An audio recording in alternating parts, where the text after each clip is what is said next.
There is one fact that survives every argument, every ideology, every doubt. Something exists, not symbolically, not metaphorically. Actually, you are here. You are aware that you are aware. Even trying to deny this fails instantly, because denial itself requires someone who exists to deny it. You cannot argue your way out of being. Existence is the starting point, not a conclusion you arrive at later. This is where most conversations about God quietly fall apart. They treat existence as if it were neutral, like an empty background that needs no explanation. But existence is not neutral. Neutral things do not impose questions. Neutral things do not demand explanations. Neutral things do not confront you every moment of your life. Existence does all three. Before beliefs, before science, before religion, before language itself, there is being. You do not infer existence. You encounter it directly. It is the one fact that does not need proof, because every proof already assumes it.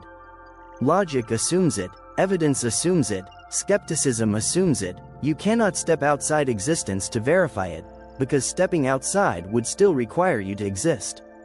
So honesty forces a starting point. There is something rather than nothing. That is not a small observation.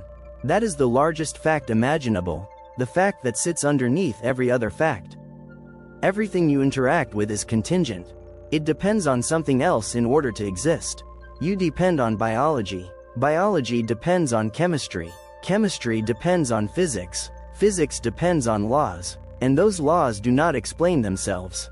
At no point does dependence magically turn into self-sufficiency. You can stack explanations endlessly, but stacking explanations is not the same as grounding them. An infinite chain of borrowed existence is still borrowed existence. If every link depends on another link, the chain as a whole is never explained.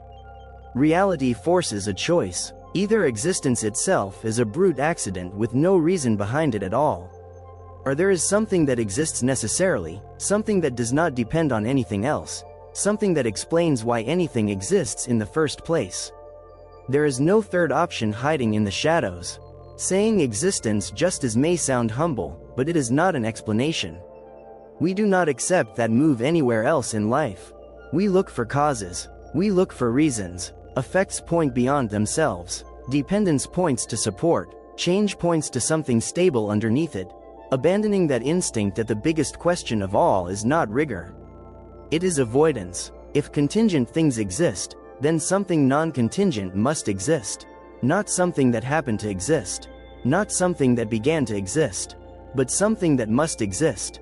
A necessary source does not borrow existence. It does not require a cause, because causation already presupposes existence. It simply is, as the ground that makes everything else possible. Call this source God, or do not. The label is optional.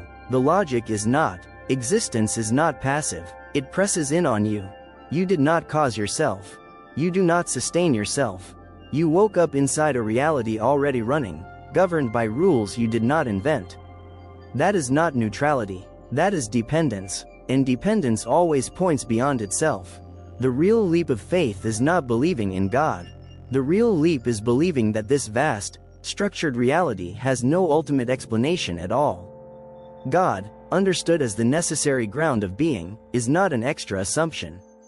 It is the minimum explanation that allows existence to make sense. Something exists, and that fact changes everything.